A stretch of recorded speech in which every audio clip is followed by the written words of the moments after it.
Assalomu alaykum aziz tomoshabinlar. Sizlar bilan bugun ajoyib suhbat bo'ladi, chunki bugun bizning studiyamizda mehmon Maldiv orollari uchun sizga sayohat yo'lini keng ochuvchi tadbirkor ayol Nozimaxonni taklif qilganmiz. Marhamat, o'zingizni qisqa lo'nda qilib, chiroyli qilib tomoshabinlarimizga tanishtiring, Nozimaxon.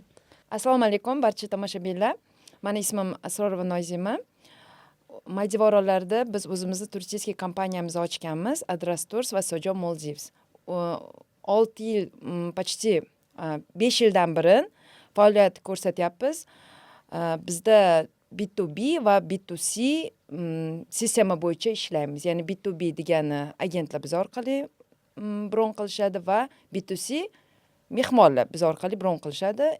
Sizga mijozlar tarafidan beriladigan zarur savollarni beraman. Maldiv oroliga dam olish uchun eng yaxshi sezon qaysi?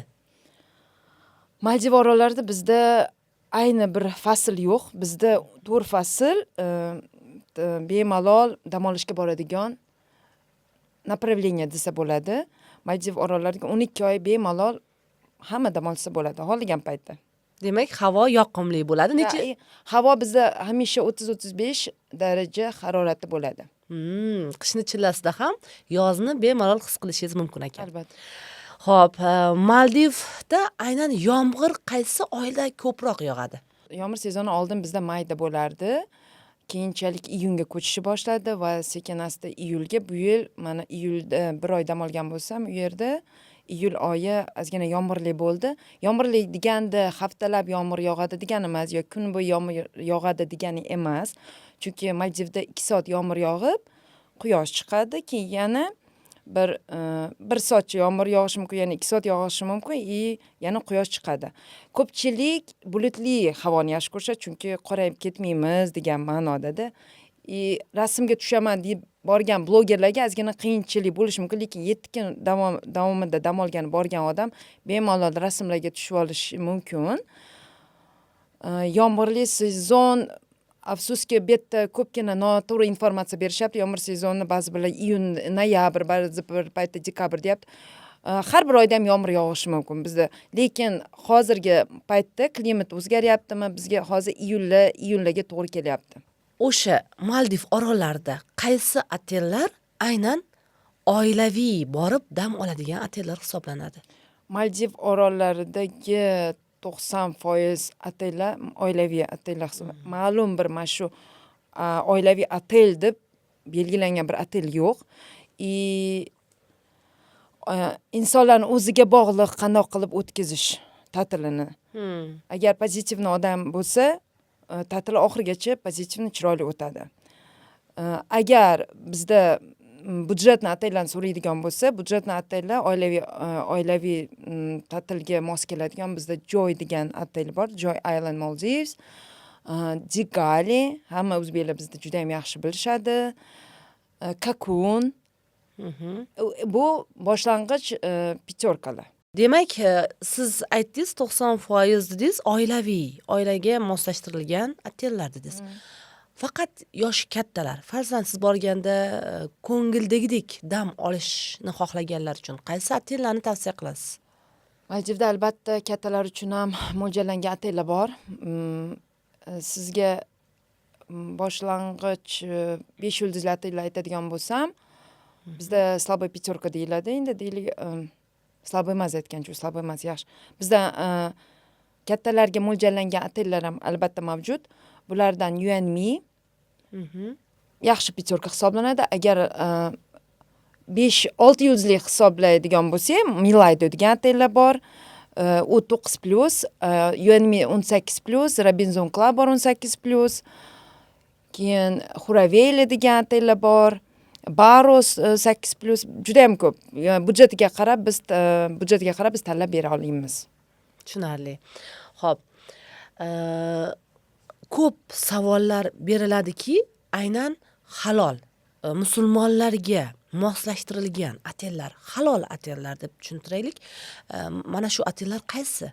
Halol ovqatlari bor, bemalol musulmon odam borib bemalol yashay oladigan mehmon. O'zi Maldiv orollari musulmon davlat hisoblanadi, lekin bitta faqat musulmonlar bormagani uchun, turistlar faqat musulmonlardan iborat bo'lmagani uchun ko'proq otellar bizda halol va nohalol ham bo'lishi mumkin.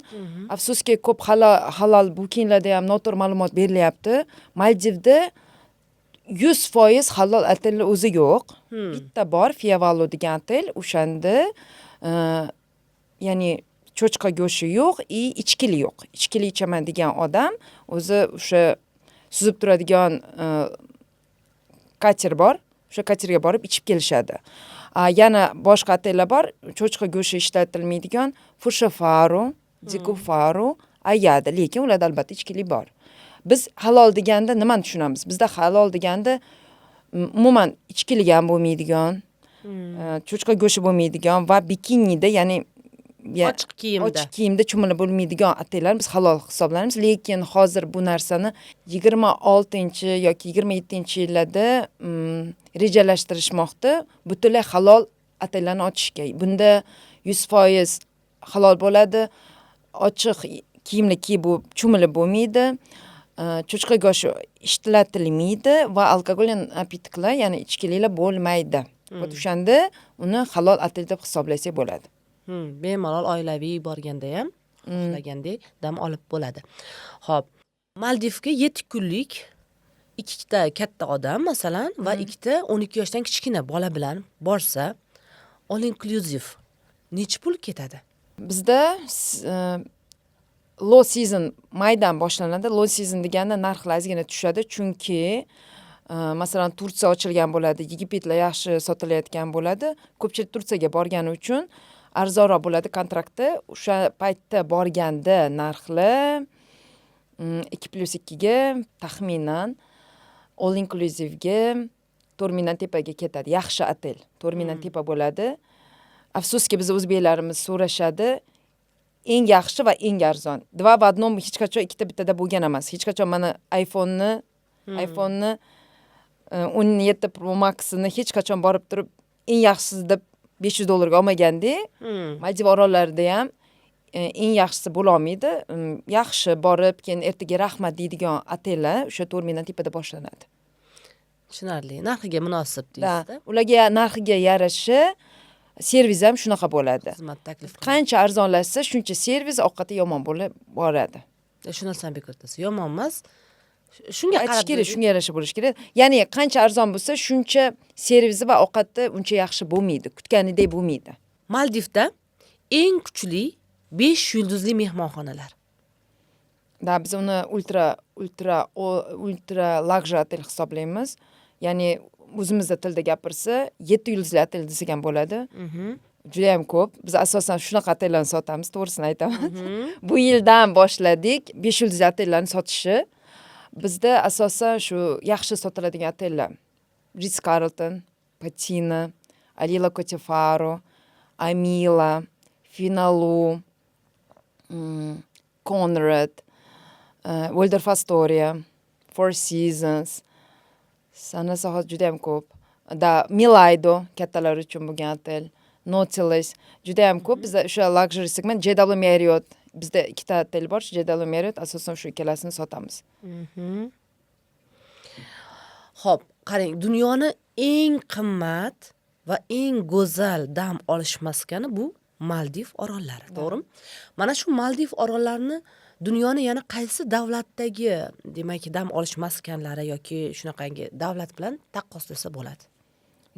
Eng yaxshi zo'r savol, juda ham to'g'ri savol berdingiz. Afsuski, ko'pchilik Maldivga borishdan oldin men Turkiyada dam olganman, men Yigitda dam olganman, Dubayda dam olganman deydi. Umuman noto'g'ri buni taqqoslash.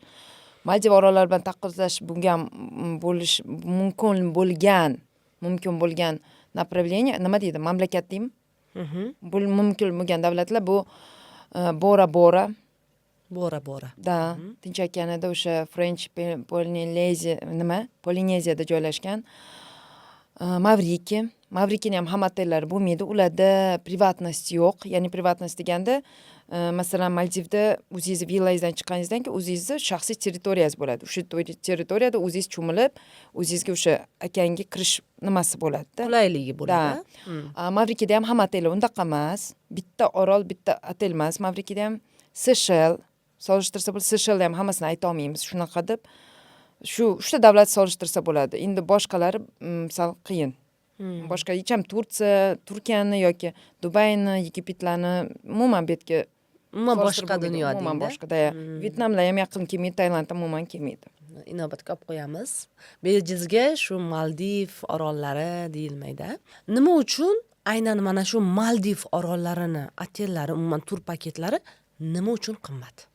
Juda ham chiroyli savol. Maldiv orollarida o'zida yetishtiriladigan faqat baliq bor, o'zini suvi bor. Ba'zi paytda qumini ham eksport qilish mumkin, olib ketishadi. Endi qumini ham olib ketishadi oqligi uchun. O'zidan hech narsa chiqmagandan keyin, o'zlaridan chiqadi. Tarvuzchalar chiqadi, kichkina bananlar chiqishi mumkin, kokoslar chiqishi mumkin. Bu narsa baribir yetkazib bo'lmaydi. Baribir ham Indiya orqali kemalarda keladi. Yaxshi qimmat otellar Dubaydan samolyotda keltiradi. Faqat anaqadan kelguncha, Demak, barcha oziq-ovqat mahsulotlari chetdan keltirilganligi import sababli bo'lgani uchun hamma narsa qimmat. Tushunarli. Chunki logistika faqat havo va suv orqali bo'lgani uchun, yerdan umuman yo'q. U yoqda yetishtirish yo'q. Shu sababli tushunarli. Bilasizmi, umuman Maldiv orollarida dam olishni bir qo'l yetmas orzu timsolida ko'riladi. Haqiqatdan ham shunaqami? Yo'q, afsuski unaqa emas. Agar niyatingizni to'g'ri qo'ygan bo'lsangiz, hamma orzularingiz siz kutgandan ham a'lo darajada ro'yobga chiqishi mumkin. Inson o'ziga bog'liq. Afsuski biz o'zbekchiligimizda maqtanish, xo'jako'rsinlik juda ham rivojlangan. O'sha qimmat mashinalarni minib bir-biriga xo'jako'rsinga kreditga olmasdan, to'ylarni kreditga yoki sandan men o'tayin deb pulni ketkizib to'ylarni dang'illama qilmasdan bemalol dam olgani borsa bo'ladi. Chunki bilasizmi, dam olgani ishlatgan pullaringiz balkim qaytib kelmaydi deyish mumkin, lekin bu narsadan bu xotira qoladi, xotira. Bir umrlik xotira. Chunki o'tkazgan vaqtingiz ertaga qaytib kelmaydi. Masalan, shu yoshingiz qaytib kelmaydi, lekin afsuski bizdagilar ko'pchilik bu narsani tushunishmaydi. Men sayohatga shuncha pul ketkazamanmi deyishi mumkin. Lekin bu noto'g'ri. Aksincha bolalaringiz bilan dam olgan xotira hech narsa bilan almashtira olmaysiz. Tenglab bo'lmaydi. Hech narsa tenglab bo'lmaydi. Umr. Umr. Chunki shunaqa momentlar bo'lgan bo'ladi, pulimizni ayimizda, keyin afsuslanamiz. Chunki o'sha vaqt baribir qaytib kela olmaydi. Bilasizmi, sayohat bu ruhni yangilaydi deydi. Keyin bitta sayohat bu 70 ta kitobni o'qib tugatish bilan teng ekan. Maldivga borganlar o'zi uchun nimalarni kashf qiladi? Bilasizmi, to'g'risini aytsam, O'zbekistonga kelsam ham hech qachon yig'lagan emasman, lekin Maldivga har yili borib 1 oy turaman. Borganimdagi shukronalar aytib, juda yig'layman o'tirib. Bu xursandchilik yig'isi. Chunki bu dunyodagi Maldiv orollari menga bu dunyodagi jannat hisoblayman.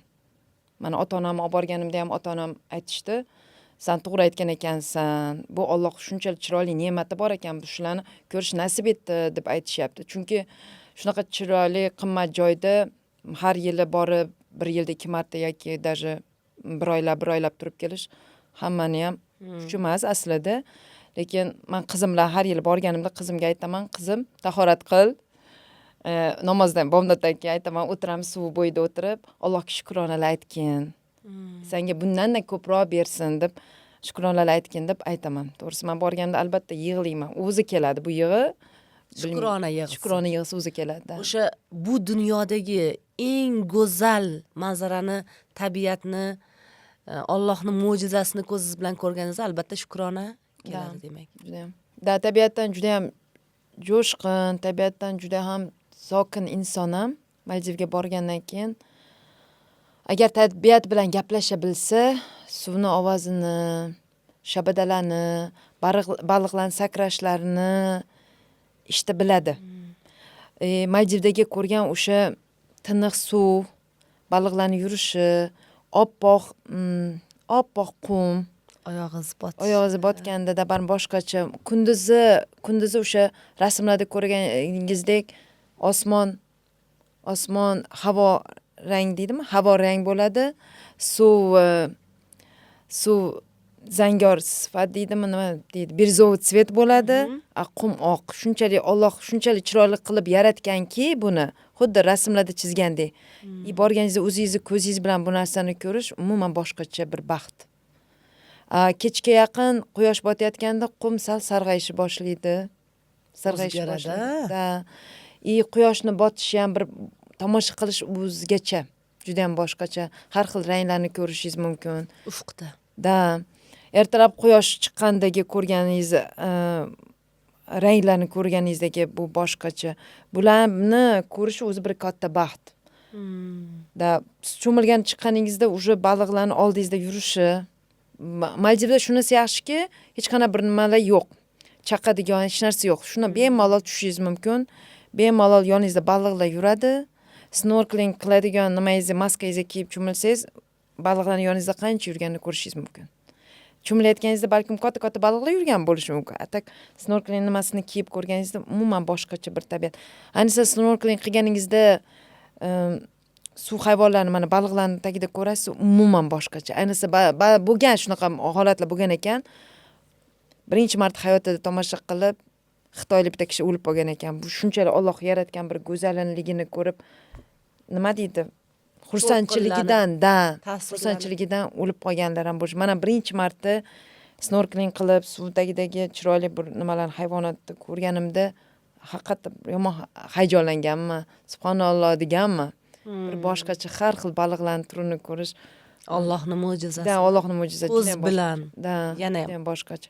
Keyin bir yaqinda bir o'zbek bitta blogeri ko'rgandek bo'ldim. Anaqa shunaqa parrotfish deydi, anaqa to'ti baliq deydi. Mana shu nimalarni chiqaradi, qumlarning ichi bo'lmagan gap. U prosta odamlardagi bu gap, xolos. Hech qachon baliqlar bu qumlarni chiqindi qilib chiqarmaydi. Hech qachon shuncha qumni chiqarishi o'zi mantiqan ham to'g'ri kelmaydi. U tabiatan o'zi asli shunaqa yaratilgan. Shunchalik Alloh shunaqa yaratganki, hayron qolasiz. Bu narsani ko'rishingiz mumkin ba'zi bir davlatlarda. Balkim Saudiyada bordir. U ham lekin butun davlat emas-da bu narsa. Ba'zi bir joydadir. Lekin har bir davlatda Alloh o'zi bir chiroyli qilib yaratgan. Har bir davlatning o'ziga yarasha bir nimasi bor. Jihatlari bor. Maldivda ham nimasini bilan eslaysiz, nimasi bilan hayolingizga keltira olasiz? Tiniq suv va suv yuzida suzib turgan mehmonxonalar chiroyli, oq qum, baliqlar. To'g'ri.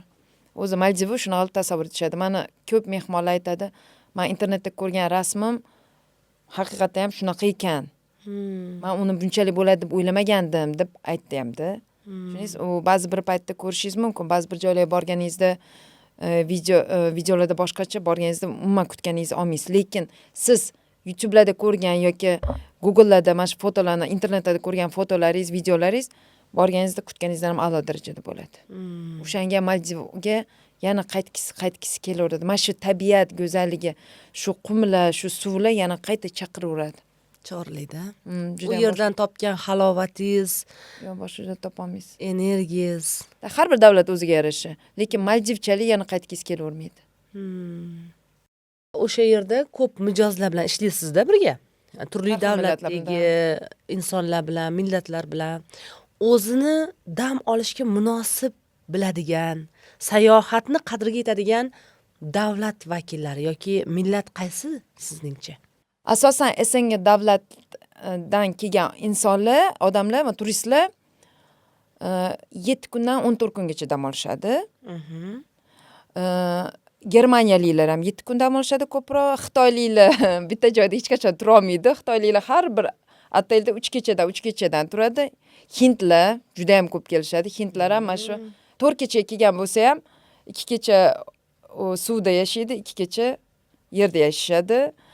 Hamma davlat juda ham ko'p. Masalan, Germaniya bormi, Avstraliya, shu Avstraliyada ham shunchalik bo'lsa ham, shu Avstraliyada hamma sezon bor deydi. O'shalar ham kelishadi. Hatto Amerikadan juda ham ko'p. Amerika, Britaniya, hamma millatni ko'rishingiz mumkin, hamma millatni. O'zbeklar necha foiz tashkil qiladi? O'zbeklar degan bizda market yo'q o'zi. Bizda o'sha SNG davlatlar deganda o'sha o'zbeklar endi o'rgandi. O'zbeklar endi boshlashdi o'rganishni. Oldin afsuski, mana bizda kim charter qilgan bo'lsa, bizda guest house'larni sotaverib, o'zbek marketini eng arzon market deb hisoblab qo'yishdi-da. Ya'ni bu o'zbeklar bar mandaqa arzon nimaga keladi deydigan qilib qo'yishdi. Endi lekin yaxshi, mana oxirgi 1 yil ichida yaxshi otellarga borib dam olishni boshlashdi. O'zlarini hurmat qilishni, o'zlarini sevishni boshlashdi o'zbeklarimiz. Tushunarli. Nozima, haqiqatdan ham bir dunyo tashvishlarini unutib, o'sha masalan ishlarni to'xtatib, o'zim uchun yashab, maza qilib dam olib kelaman degan inson uchun qancha muddat kerak bo'ladi Maldiv orollarida dam olishga? Juda ham yaxshi savol. Odatda 7 kecha agar dam olishga tur sotib olgan bo'lsa, 2 kechasini olib tashlasa ham bo'ladi yo'lga. Yo'lga charchoqqa ketadi. Da, Maldivga kelgandan keyin aeroportdan yaqin o'sha boshqa bron qilgan otellari ba'zi birlari gidrosamolyotda boradi. Ba'zi birlari katerda boradi. Gidrosamolyot 30 minut ketar. Lekin uni registratsiya qilib, aka lounjda o'tirib 2 soat vaqtda ketib, borguncha уже 1 kun ketdi. Ketadigan kuni ham masalan ertalabki reysi bo'lsa, onda уже bitta kuni ketdi degani. O'shanga iloji boricha yo 9 kecha olsa yoki qurbi yetsa albatta. Bo'lmasa ham 7 kecha yetadi. Shunda to'liq 5 kecha dam olgan hisoblanadi. O'sha tur paket sotib olishadi-ku. O'sha puldan tashqari endi o'zbekchilikda sovg'a, salomlar olaman deydi yaqinlarimga, dugonalarimga, qarindosh. Shunga necha pul olib olishlari kerak bo'ladi qo'shimcha yonlariga? Endi odamni o'zini ishlatishiga bog'liqda. Agar all inclusive paketini olgan bo'lsa, ovqatlari hammasi kirgan bo'ladi. Bizda endi lekin all inclusive deganda Turkiya bilan solishtirish mumkin emas.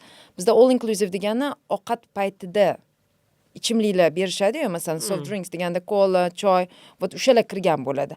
Ba'zi bir qimmat otellarda даже all inclusive bron qilgan bo'lsa ham minibar kirgan bo'lmaydi. O'shani ham inobatga olish kerak. Endi masalan, 3-partiya hisoblanadi diving center. Diving center deganda diving qilishi mumkin, baliq tutishga borishi mumkin. O'shanaqa ortiqcha pullar. Bo'lmasam, haligi motorli sport nimalari borda, sport activity deydimi, sport bilan shug'ullanmoqchi bo'lsa, o'shalarga puli ketishi mumkin.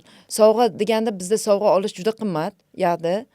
Maldivda ularning butiki bo'ladi. Har bir otelning o'zini butiki bor. Endi butikda eng arzon narsasi $30-40 bilmasam ola olmasa kerak. Maldivdan nima olib kelish mumkin? Konservali baliq olib kelish mumkin. Kichkina bananlar bor. Ularda kichkina banan, ularda katta banan yo'q. Kichkina banan, o'sha shirin bananlar olib kelish mumkin. Qo'qqoslar olib kelish mumkin.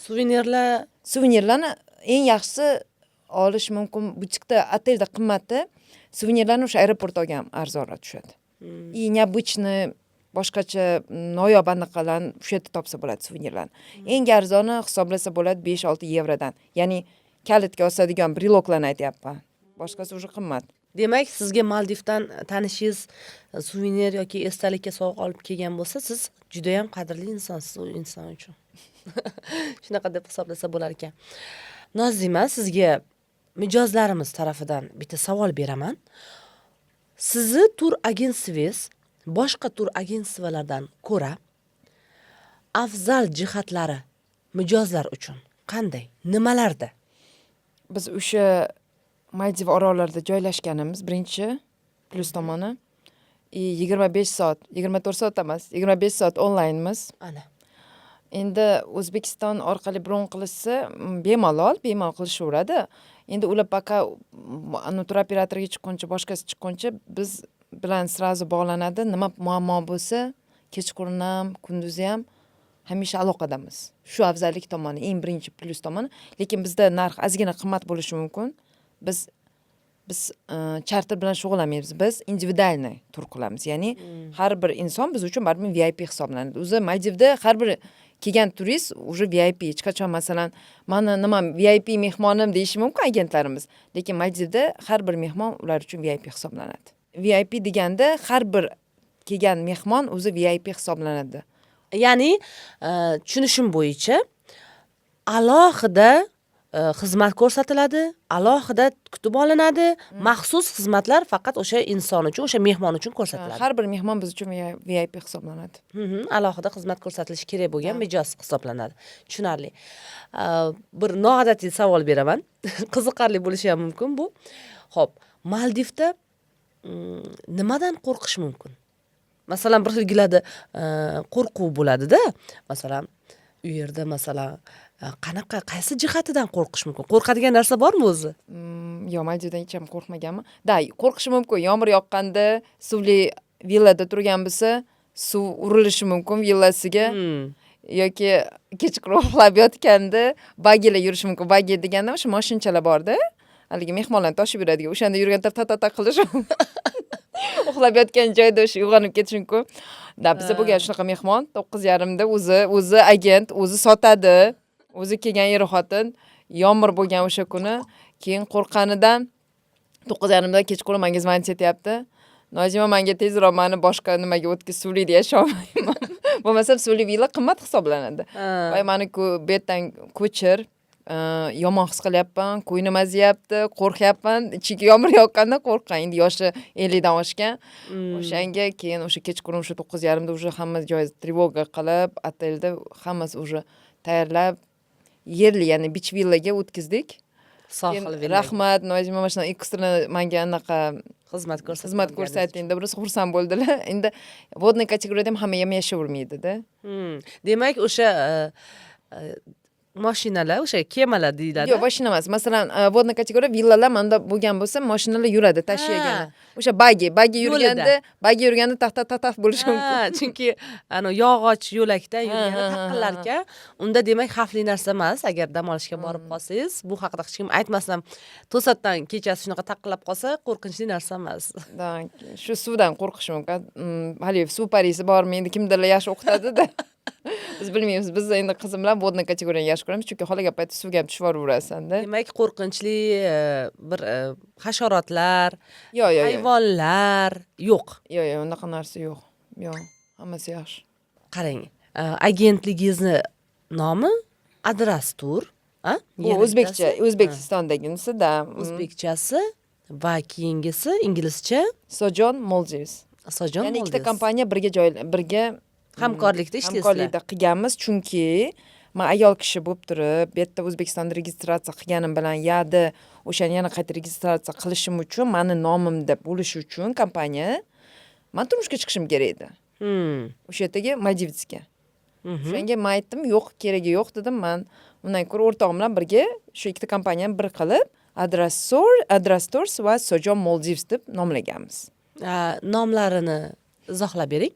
Adrastors man milliyligimni hech qayerda yo'qotmayin degan ma'noda, mana ko'pchilik so'raydi, adras nima deymi deb so'raydi, lekin ko'p qimmat otellarda yostiqlari yo u bir narsa chinilari yo bir narsa suvenirlarni ko'rsangiz, adras nimasi bor, nusxalari bor-da. Keyin aytaman, mana shu adras deyman.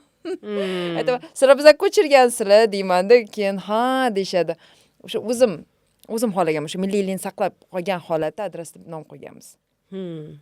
Narigi o'sha yerga Maldivga moslab o'zini nimasini ismini qo'ygan. Yaxshi, tushunarli. Demak, nimanidir chin dildan istasangiz, yo'l topiladi. Ko'rdingizmi? Turmushga chiqib qilinadigan narsani boshqacha yo'l bilan, demak, Nozimaxon uddalaganlar. O'zbek ayoli Maldiv orollarida mana shunday tur agentligi ochish darajasidagi muvaffaqiyatga qanday erishgansiz? To'g'risini aytsam, Alloh qo'llab-quvvatlashi bilan va ota-onamning duosi bilan. Albatta keyingisi meni bilimim bilan.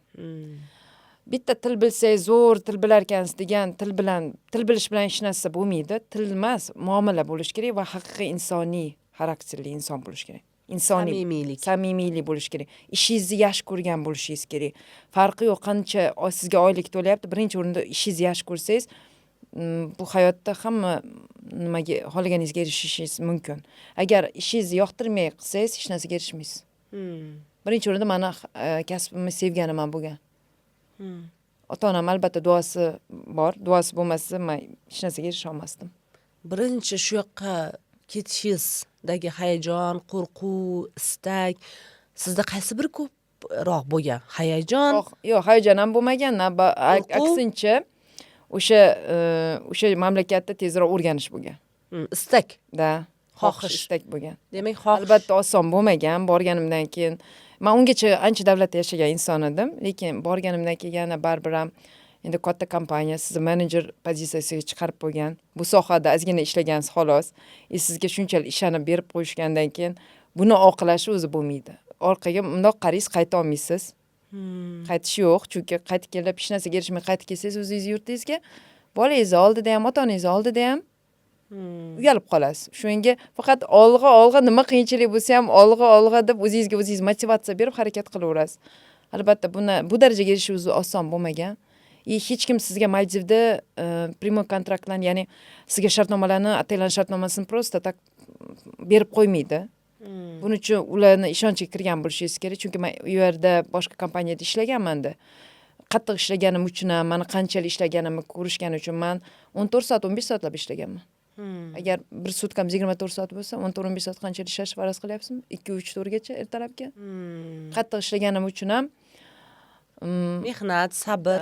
Da, albatta. Oteldagilarga kompaniya ochmoqchiman o'zim uchun ishlamoqchiman endi, o'zimni rivojlantirmoqchiman desam, biz seni qo'llab-quvvatlaymiz, bemalol och kontraktlar beramiz deyishdi.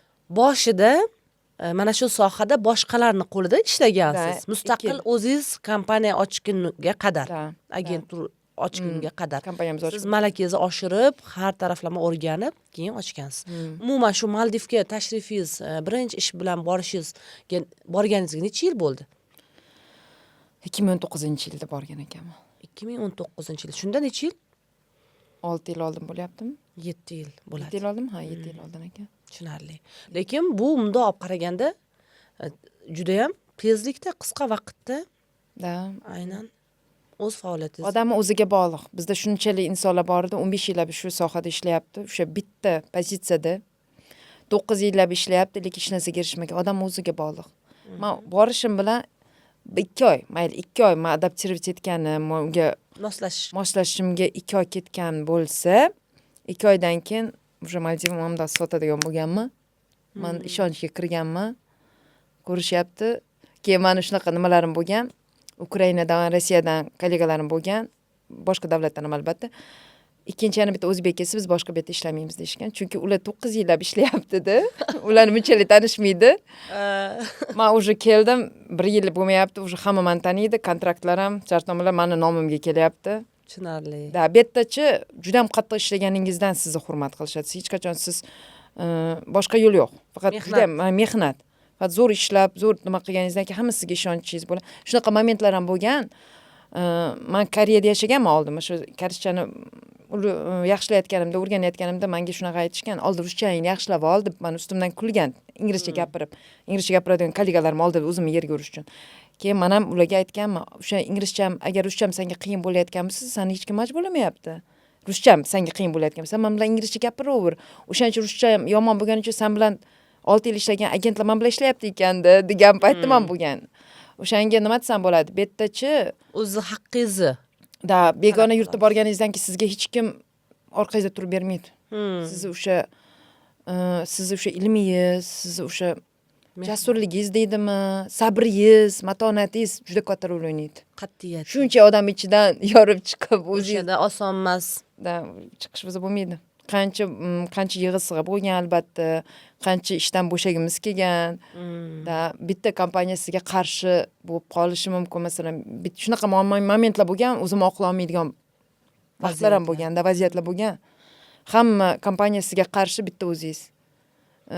Da, buni ichida haligida, masalan, hech qayerda sizni yaxshi ishlagan odamni yaxshi ko'rmaydi. Hech kim yaxshi ko'rmaydi. To'g'ri. Da, shunaqa. Baribir hamma joyda ham raqobat bo'ladi. Albatta, juda ham bo'ladi. Eng qimmat, eng ko'zga ko'ringan maskandagi raqobatchilik ham kuchli bo'ladi. O'zbekistonga o'xshab akasi yoki xolasi yo dadasiga ishonadigan joy emas. Chet elda faqat o'ziga ishongan odamlar boradi. Qancha o'zbek bolalar ishlaydi, qizlar ishlaydi, hammasi mana shu yerda O'zbekistonning nufuzli kompaniyalarida ishlaydi, lekin ofitsiant bo'lib ishlaganiga hech ham uyalmaydi. Yaxshigina pul topadi. Batler bo'lib ishlar. Endi biznikilar ham sal ko'tarilib menejer darajasiga erishish arafasida, xudosi erishganlar bor. Lekin ular hech qachon qilayotgan ishdan afsuslanmaydi. Aksincha ularning ishi juda ham o'ziga bir Sharaf. shunaqa beradi. Tushunarli. Hozir men guvohi bo'ldim Nozimadan mijozlar ko'z oldimda buyurtma berib tur paketlar sotib olishdi. Hozir ikkitasi. Hozir shu uchrashuvga kelish jarayonida, shu jarayonda ikkita odam aynan buyurtma berishdi. Demak, bu mijozlarga ko'rsatilgan xizmatlarni bahosi, ishonchga kirilgan ekanligi. Siz ham bemalol mana shu Nozima agentvasidan bemalol tur xarid qilishingiz mumkin. Bog'lanib hamma ma'lumotlarni, demak, tunu kun aloqaga chiqib bilishingiz mumkin. Siz ham munosibsiz aynan Maldiv orollarida dam olishga. Albatta. Hamma munosib. Sizni ko'rib turgan, sizga o'xshashni xohlagan yoki aynan Maldiv orollarida dam olishni istagan barcha tomoshabinlarga gapingiz, marhamat. Nima deya olasiz? Nima deya olaman? Niyat qilishda hech qachon charchamang. Hamisha pozitiv bo'ling. Xohlagan narsangizga bemalol dunyoda erisha olasiz. Dam olishni xohlaydiganlar uchun Dam olishni xohlagan insonlar agar chin dildan xohlasalar, masalan, mana hozir niyat qilib qo'ysalar, albatta yozga boradilar. Mana bitta jiyanim oddiy o'qituvchi. Menga aytardi, "Men yana yil boraman. Opa, men yana yil boraman" desa, bo'ldi, qana borarkin, menga qiziq tuyuldi. To'g'risi, shunchalik niyat kuchli ekanki, bu yil yozda bordi. O'sha borgan otel, dam olgan otelga bordik qizim bilan. Turib, ular bilan dam olib biz ham keyin ketdik. O'shanda aytdi menga, "Ko'rib, eslaysizmi? Men sizga aytdim, men bu yilgi planim Maldivga borish dedim", dedi. "Ha, ko'rdingiz, niyatimga erishdim" deb o'sha yerda yig'lab, xursand bo'lib, endi shunaqa boshqacha xursand. Aytadi, "U ham ko'p davlatlarda aylandi, lekin aytadi, bir Maldivga yetmas ekan", deydi. Endi juda ham spokойный joyda. Nima deydi spokойный o'zbekchada endi? Tinch, yoqimli joy. Da. O'zi asli inson ham tabiatni bir bo'lagimizda, tabiatni bir bo'lagimiz. Tabiatga borganimizda ana shu tabiatdan energiya olamiz.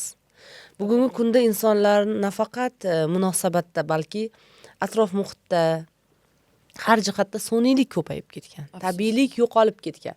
Ana shu vaziyatda ruhimiz tabiiylikka oshno bo'lgan vaziyatda o'ziga energiya oladi.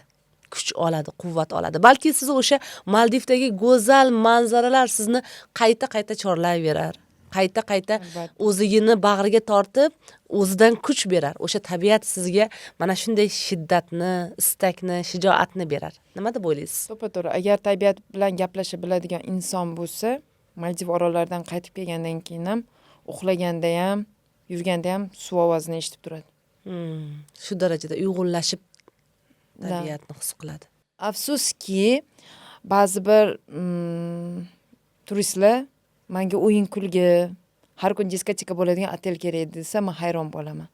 U narsani hamma joyda topsa bo'ladi. Shahar nimasidan charchamagan ekanda, masalan, shahar suvetasidan deydimi, charchamasdan yana borib yerda borish, men hayron bo'laman. Endi insonning o'zini dunyo qarashiga, o'ylovlariga, odatlariga.